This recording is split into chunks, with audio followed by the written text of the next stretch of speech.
So is Isiah Pacheco finally a potential fantasy football league winner? This is the Fantasy Sports Boss. It's Monday.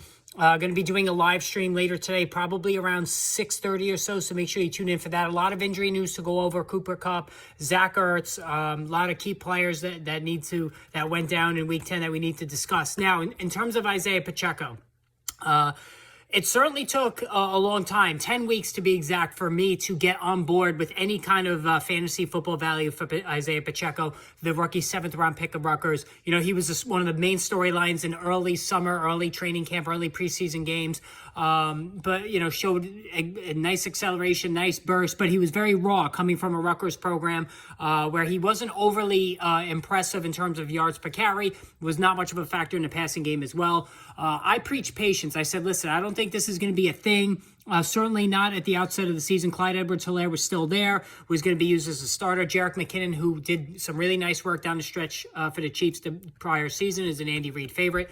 And so I was not on board with Isiah Pacheco in the summer, certainly not the start of the season, and not really even up until Week 9, where he started to finally make a move on the starting job with Clyde Edwards-Helaire having struggled mightily. And again, one thing I did say, sell high on Clyde Edwards-Helaire, whose touchdown percentage was in major fluke territory at the end of September. Hopefully you listen. Now, Week 10, Sunday against the Jacksonville Jaguars, Clyde Edwards-Helaire failed to log a carry, failed to log a catch. Meanwhile, Pacheco, 16 carries for 82 yards. That's 5.1 a pop. Looked really good.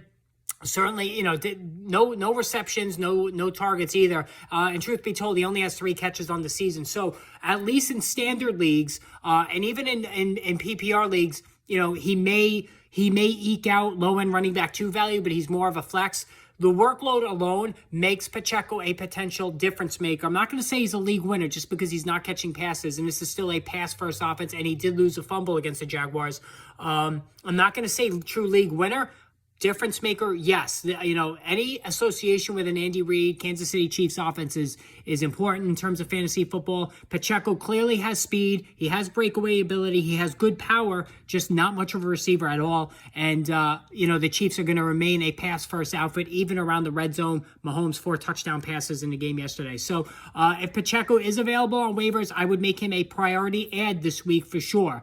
You know, certainly right up there with Christian Watson, the wide receiver for the Green Bay Packers, coming up a 3-touchdown game. Whatever you need more, receiver or running back, that's how I would prioritize the two of them. So again, hit that subscribe, hit that notification button. Join me for the live stream later this afternoon. If you haven't done so already, these are good streams. I take all your questions in the chat. We go over all the news of the day. 998 subscribers. Thank you guys. Almost at 1,000, so I appreciate that. So again, tune in later for the live stream this evening.